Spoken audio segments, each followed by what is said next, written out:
Fala galera, tudo bem? Vamos para essa aula. Essa aula ela tem uma extrema importância, que é a Proclamação da República. A gente sempre acaba deixando de lado a Proclamação da República e já caiu na ESA e muita gente acabou errando. Por quê, galera? Porque acaba confundindo com o processo de independência do Brasil, a Proclamação da Independência com Dom Pedro I, tá? A aula é sobre a Proclamação da República.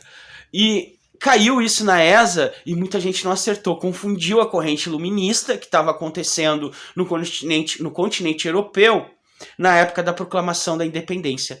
E a pergunta era a corrente filosófica que estava acontecendo no continente europeu na proclamação da república. E era uma corrente positivista, e esse era o gabarito. Simples, positivismo.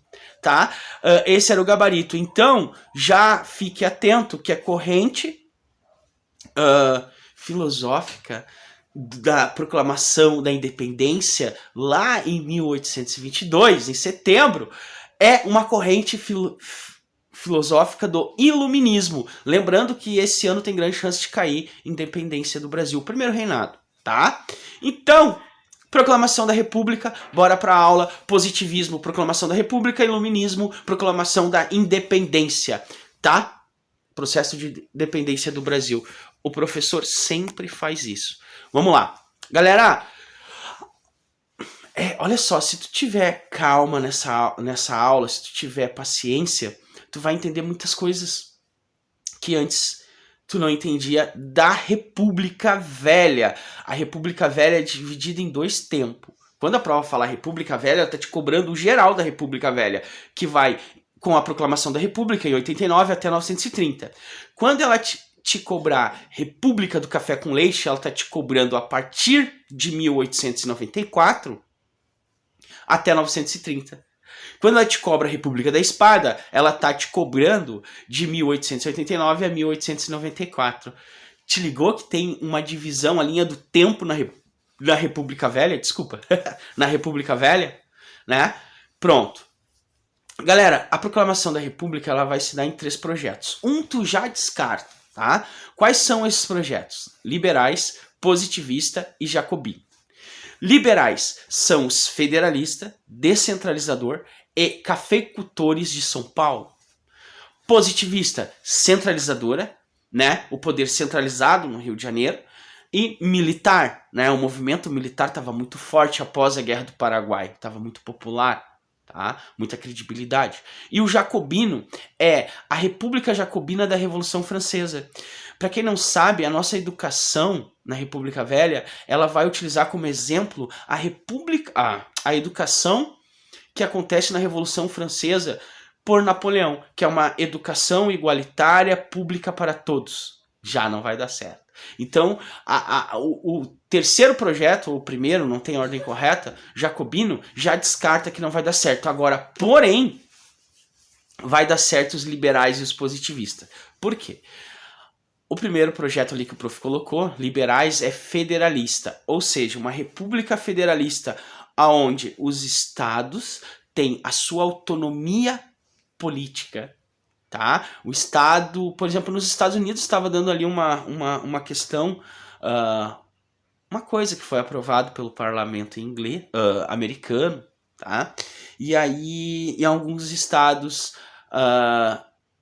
aderiram, outros não. Por isso, os Estados Unidos é uma república federalista. Descentralizadora, quando descentraliza o poder, ou seja, os estados, né, têm a sua autonomia política de novo. Os cafeicultores de São Paulo. Positivista, centralizadora, ou seja, centralizando o poder administrativo no Rio de Janeiro, que é a capital nesse momento, e o poder militar. Fechou? Galera, aonde vai se dar a República Liberal pelos cafeicultores? Na República do Café com Leite, que é São Paulo e Minas Gerais, sempre revezando o poder até 1930, né?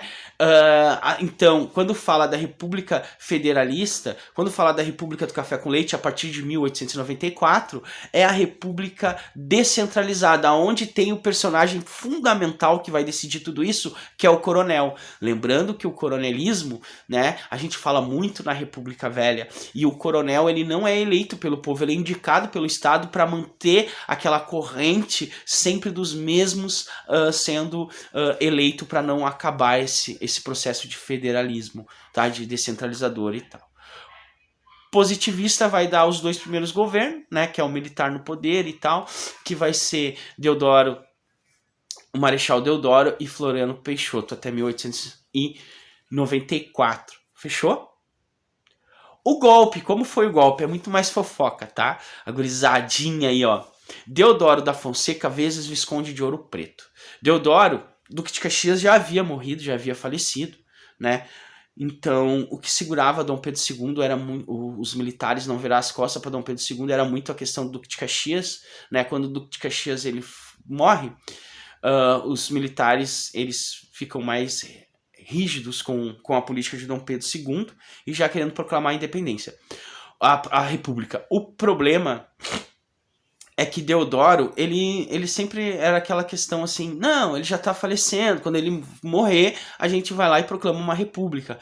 Mas vai acontecer um movimento articulador para antecipar a república, para Deodoro proclamar a república. Qual vai ser ele? Visconde de Ouro Preto era secretário, ministro de Dom Pedro II. E aí vão fazer uma fake news dizendo que Visconde de Ouro Preto estava com um mandato de prisão para Deodoro da Fonseca. Para Deodoro. Né? Deodoro vai receber essa notícia. Olha aí o que eles estão fazendo contigo e tu não quer proclamar a república. Aí o que o Deodoro vai fazer? Vai ter a praça no Rio de Janeiro e vai prender o Visconde de Ouro Preto. Não vai proclamar a república.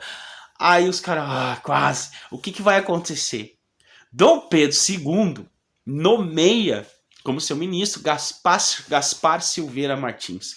Cara, Gaspar Silveira Martins é o pior inimigo de Deodoro da Fonseca, porque eu acho que, ó, aconteceu um chifre ali, né? Eu acho que o Gaspar Silveira Martins ficou com a mulher amada de Deodoro da Fonseca. Aí quando Dom Pedro II nomeia ele, galera, o que acontece? Aí sim não tem jeito, vai ser proclamado a república. Fechou? Proclamação da república.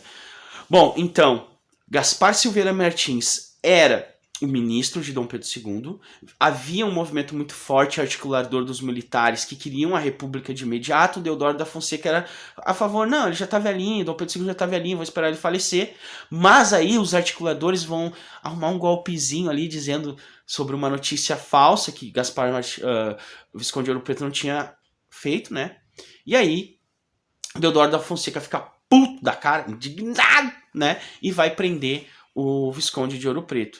Aí Dom Pedro II vai lá e me bota o Gaspar Martins, e aí sim, Deodoro da Fonseca vai proclamar a república, tá? Galera, quais são... depois que foi proclamada a república e tal, o povo não sabia de nada, todo mundo assistiu abestiado ali, o que estava acontecendo, demorou um tempão para entender a diferença da monarquia para a república, tanto é que quando proclama a república tem que cuidar, né, reprimir todos os opositores, e coitado do Antônio Conselheiro, né, da Guerra de Canudos lá, vão acusar ele como sangue azul, que querem a monarquia de volta, aí a república vai reprimir com tudo, tá?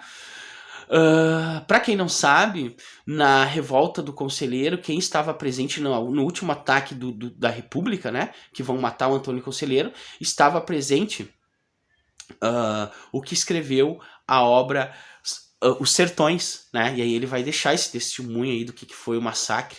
E quem escreveu a obra Os Sertões foi Euclides da Cunha. Euclides da Cunha foi aluno desse cara aqui, ó, na escola militar, né? Euclides da Cunha foi aluno desse cara,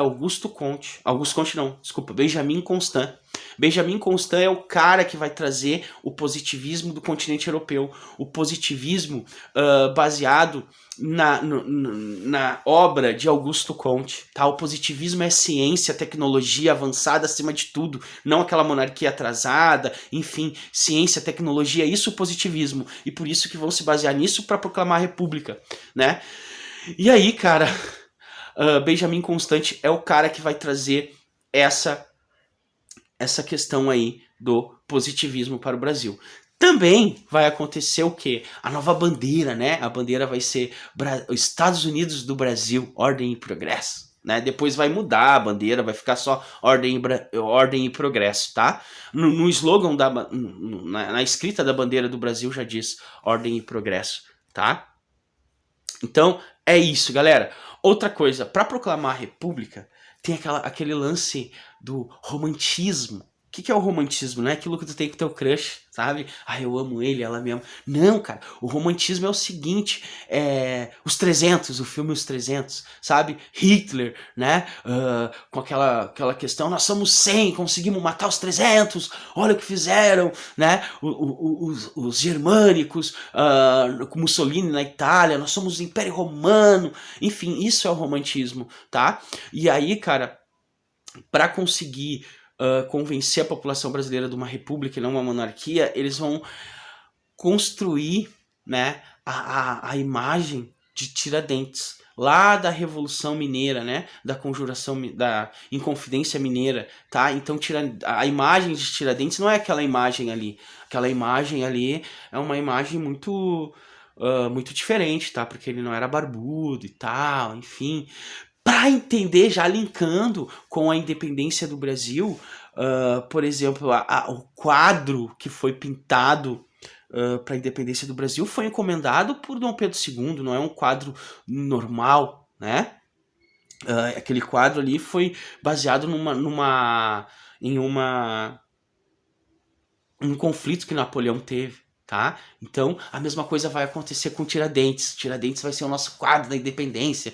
Enfim, vão proclamar toda a ideologia de Tiradentes, que foi utilizado na Inconfidência Mineira, que os caras já queriam uma independência, já queriam uma república. Por que era importante uma república, terminar com a monarquia? Enfim. Tá bom, galera? Esses são os 3 projetos aí da proclamação da República. Espero do fundo do coração que tenha ficado clara essa aula. Qualquer dúvida, chama o professor lá no Instagram, @historiatoda. Tchau!